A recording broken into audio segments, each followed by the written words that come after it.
लेकिन देश का एक आदमी जानता है ये राफेल घोटाले का शिकार हुई है और प्रधानमंत्री जी ने डायरेक्ट इसमें घोटाला करवाया है और ये राहुल गांधी जी ने पहले ही खोल के कह दिया था।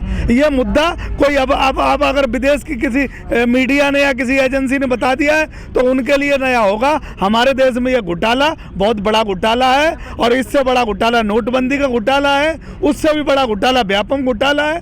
यहाँ हमारे यहाँ घोटालों की जब से मोदी जी सरकार में आए हैं तो घोटालों की बाढ़ लगी है। ये कोई नया बात नहीं, देश में पूरी तरीके से लूट तंत्र हो रहा है। सिर्फ ये हम ईमानदारी का चोला ओढ़ के हमारा प्रधानमंत्री बैठा है, लेकिन उस चोले के नीचे, उस चादर के नीचे देश पूरा लूट रहा है और पूरे मित्र अडानी अंबानी लूट रहे हैं। और अडानी अंबानी के साथ जैसे मेहुल चौकसी जैसे लोग और जो बैंकें मर्ज हो रही हैं उसमें सीधा सीधा देश की राम राम की लूट चल रही है। क्लीन चिट मिलेगी भाई जब गोगोई जैसे लोग राज्यसभा सांसद में आ जाएंगे और जब वो एक जो अमित शाह का जो केस देख रहा था वो मार दिया जाएगा, उसकी डेथ बॉडी घर भेज दी जाएगी, तो क्लीन चिट जज क्या करें? उन्हें भी तो अपने बाल बच्चे पालने हैं, तो क्लीन चिट तो मिलेगी। लेकिन अब ये देखो आज जो पकड़े गए, आज वो नक्सली हमला कल हुआ है उसमें भारतीय जनता पार्टी के लोग पकड़े गए।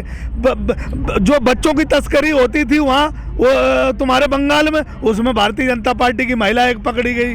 और एक जो है सेना से जुड़ी हुई जो मुखबरी होती थी उसमें भारतीय जनता पार्टी का पकड़ा गया। एक ध्रुव सक्सेना जो सेना की मुखबरी पाकिस्तान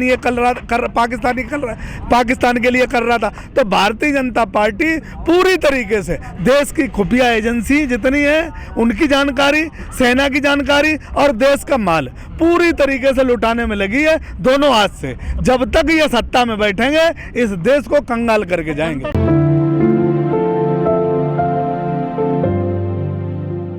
जनता इसलिए नहीं समझ रही है कि जनता में आके उनके पास एक पुड़िया है बड़ी वाली हिंदू मुसलमान की, उन्हें लड़ा के और हिंदू मुसलमानों को, कुछ तो हमारे हिंदू भाई चद्दर ओढ़ के सो रहे हैं, वो हिंदू बने पड़े हैं, उनके समझ में तब आएगा जब ये देश पूरी तरीके से खोखला हो जाएगा।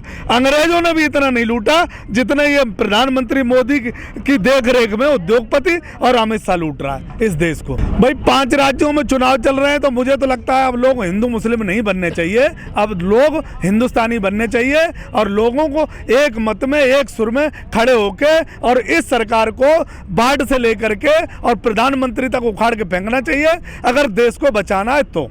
और मुझे लगता है यही इस देश में होने वाला है। मोदी जी ने कौन सा दलाल खत्म कर दिया? मोदी जी ने किसान खत्म कर दिया, मोदी जी ने आड़तिया खत्म कर दिया, मोदी जी ने नौकरी खत्म कर दी, मोदी जी ने व्यापार खत्म कर दिया। अब अडानी अंबानी सीधी किसानों की जमीन ले रहे हैं, तो बीच के आड़तिया खत्म ही कर दिया उनने। रहा कौन भाई बताओ? किसान नहीं रहेगा उसमें आड़तिया नहीं रहेगा, उसमें कोई व्यापारी नहीं रहेगा, धान के मिल चलाने वाले नहीं रहेंगे, आटा के मिल चलाने वाले नहीं, ये बिचौलिए तो थे सारे। देश की जितनी इकोनॉमी थी, जितने लोगों को रोटी रोजी मिल रही थी, वो मोदी जी उन्हें बिचौलिया कहते थे। 80% 85% जनता को मोदी जी बिचौलिया बता रहे थे। देखो भारतीय जनता पार्टी 2 ही चीजों पर राजनीति कर रही है, हिंदू और मुसलमान और देश का जवान। बस देश का जवान तब मरेगा जब चुनाव होगा।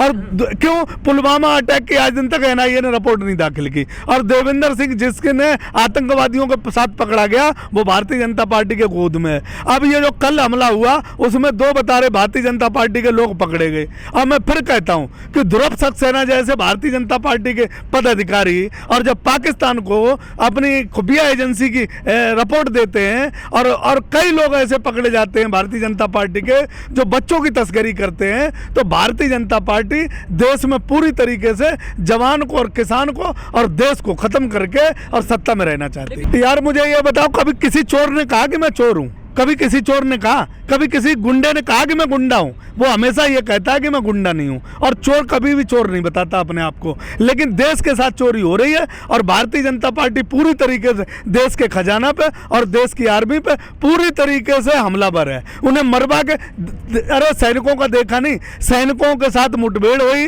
नक्सली हमले में मारे गए और भारतीय जनता पार्टी के लोग पकड़े गए और डेथ बॉडी वहां पड़ी रही। लेकिन डेथ बॉडी के साथ पास मीडिया पहुंच गई, लेकिन कोई सरकारी सरकारी यंत्र नहीं पहुंचा, सरकारी लोग नहीं पहुंचे, उन्हें सही समय पे इलाज मिला होता तो उनमें से भी शायद बच जाते। राष्ट्रभक्ति ये उत्तर प्रदेश, बिहार और तुम्हारे हरियाणा कई राज्यों में रहती है, लेकिन गुजरात का कोई सैनिक शहीद हुआ नहीं मिला होगा तुम्हें, क्योंकि गुजरात का ऐसा कौन सा मामला है, ये मेरी समझ में नहीं आती कि देश की सारी राष्ट्रभक्ति उत्तर प्रदेश के लोगों के हिस्से में आ गई, हरियाणा के लोगों के हिस्से में आ गई, बिहार के लोगों के हिस्से में आ गई और राज्य के लोगों के हिस्से में आ गई, और वो प्रधानमंत्री आके यहाँ राष्ट्रभक्ति का हमें पहाड़ पढ़ाता है, जो हमारे एक एक भाई, एक एक हमारे सब सैनिक सेवा दे रहे हैं। और भारतीय जनता पार्टी का गुजरात का प्रधानमंत्री, गुजरात का मुख्यमंत्री, गुजरात का गृह मंत्री, गुजरात के आज उद्योगपति बैठे हैं, ये राष्ट्रभक्ति जब सैनिक मरते हैं तब गुजरात की कहां चली जाती है?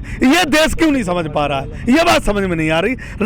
देश के अगर सैनिक मरते हैं तो बिहार के मरे, यूपी के मरे, दूसरे राज्यों के मरे, लेकिन गुजरात में वो राष्ट्रभक्ति कब आएगी कि वहां के भी 4 सैनिक शहीद हों? लेकिन कुछ भी नहीं है। ये प्रधानमंत्री में एक भी कोई ऐसा राष्ट्रभक्ति का गुण नहीं है। ये प्रधानमंत्री सिर्फ गरीबों को ठगने के बाद, झूठ बोलने का और देश में सिर्फ हिंदू मुसलमान करने के बाद ही प्रधानमंत्री रह सकता है, बाकी ये प्रधानमंत्री के लायक नहीं और प्रधानमंत्री ये बनेगा भी नहीं। तो बीजेपी, जवान जब तक शहीद होते रहेंगे तब तक बीजेपी सत्ता पे रहेगी, क्योंकि बीजेपी को जवानों से कोई लेना देना नहीं। जवानों ने सबसे ज्यादा नौकरियां छोड़ी हैं, जवानों को सबसे ज्यादा दुखी है जवान। अगर जवानों को पूछोगे, भारतीय जनता पार्टी जब से सत्ता में आई है, जवानों को रोटी और दाल भी सही से हासिल नहीं हो रही है, जवानों को सही से कोई चीज हासिल नहीं हो रही है। जवानों के वीडियो आए कि उनको गाड़ियां दी गई हैं, जो उनमें अगर मुक्का मार दो तो वो गाड़ियां गोली तो छोड़ो, मुक्के से आर पार हो जाएगा। तो जवानों के साथ सबसे ज्यादा अगर दुर्व्यवहार और सबसे ज्यादा अगर